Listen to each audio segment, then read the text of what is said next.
arrived on Tuesday evening when there was a concert.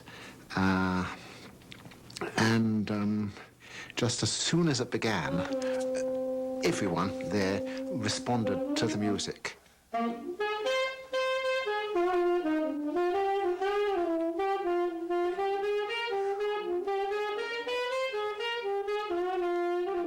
They got the rhythm, the beat, exactly, they harmonized, they ad-libbed, there was part singing, and suddenly one realized this is amongst other things, a highly musical species.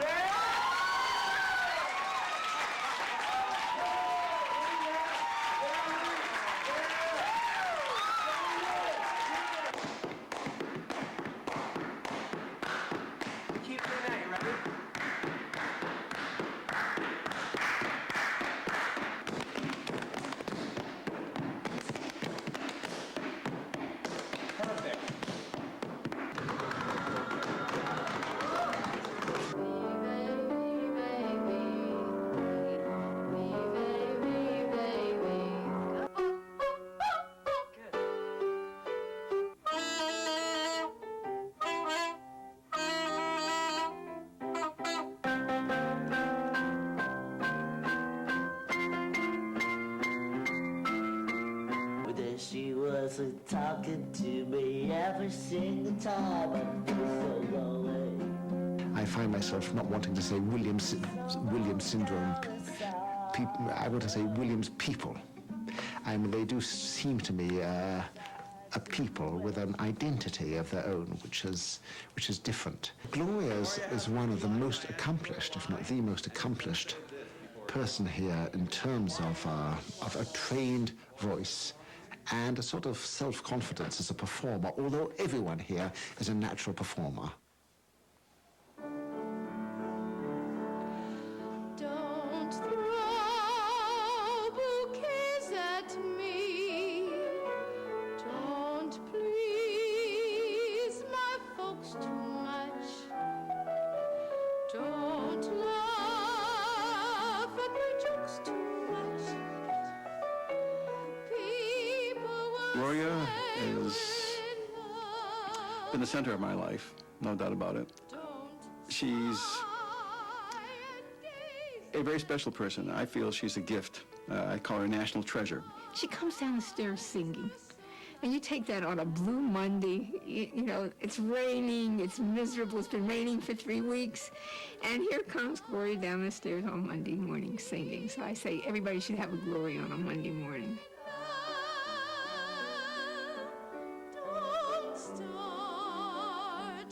She just breaks through that gloom, and when you realize all she has to contend with, and still there's that wonderful joyfulness in her, does good things for you. Sweetheart, there's expecting things. People will say we're in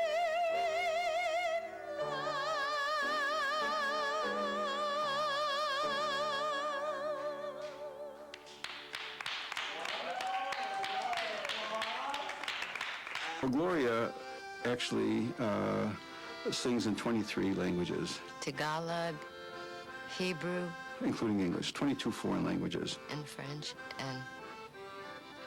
and Yiddish, and German, and Spanish, and She can pick up any of them within half an hour to an hour. Japanese, Korean, Macedonian, Bulgarian, Korean, you name it. I know that when I teach Gloria, I come away with a new sense every time I see her of what life is all about. And it's not about Williams syndrome, and it's not about singing. It goes far deeper into the human spirit.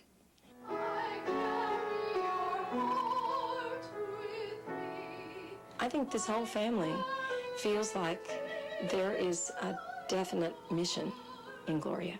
I don't know how Gloria feels about that. I don't know if she has that sense, but the whole family feels a sense of mission within this human being that is a gift.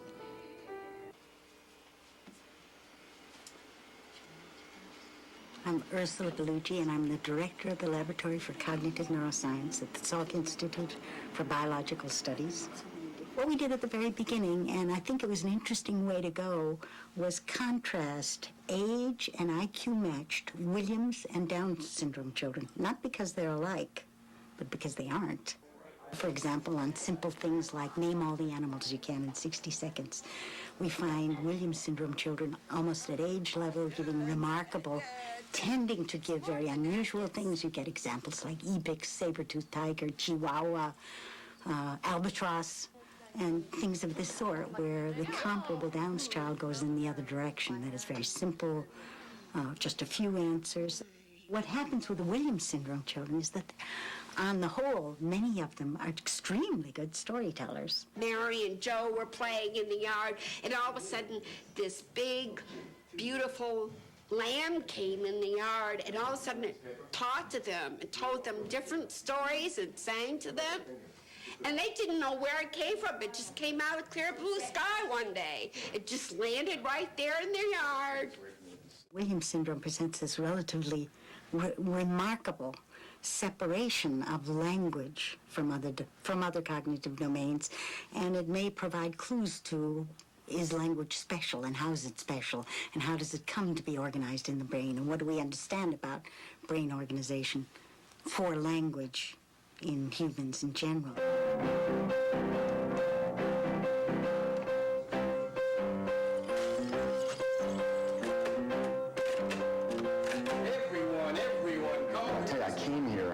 With the presuppositions that art was going to take sort of a back seat. So I had sort of this underlying goal to make sure that painting was somehow brought to the forefront.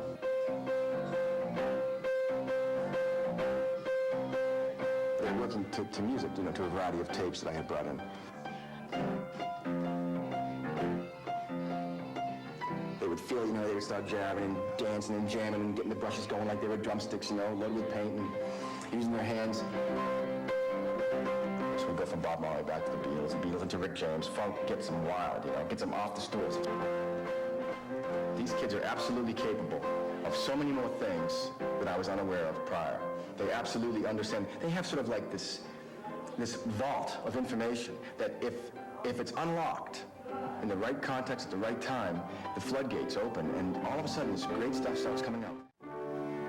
In a field by the river. Let's try that.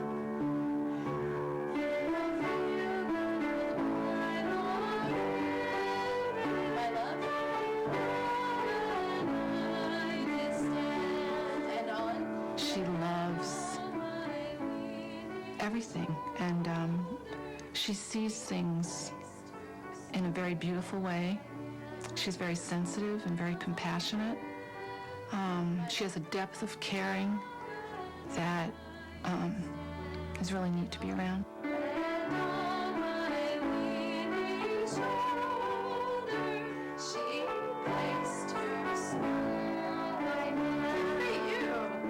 You can just see the depth of feeling in her, in everything she does. And it's not that she deals with things at a surface level. I mean, she feels them and deals with them from the very depths of her being. So when there's joy, it just comes right up from her toes and right out through her eyes and her mouth. And it's really contagious. People have said, well, what are we going to do when we find the cure for Williams syndrome?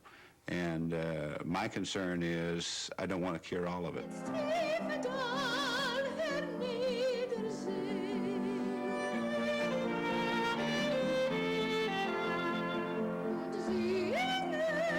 We sent her Shepherd on the Rock 2 weeks ago.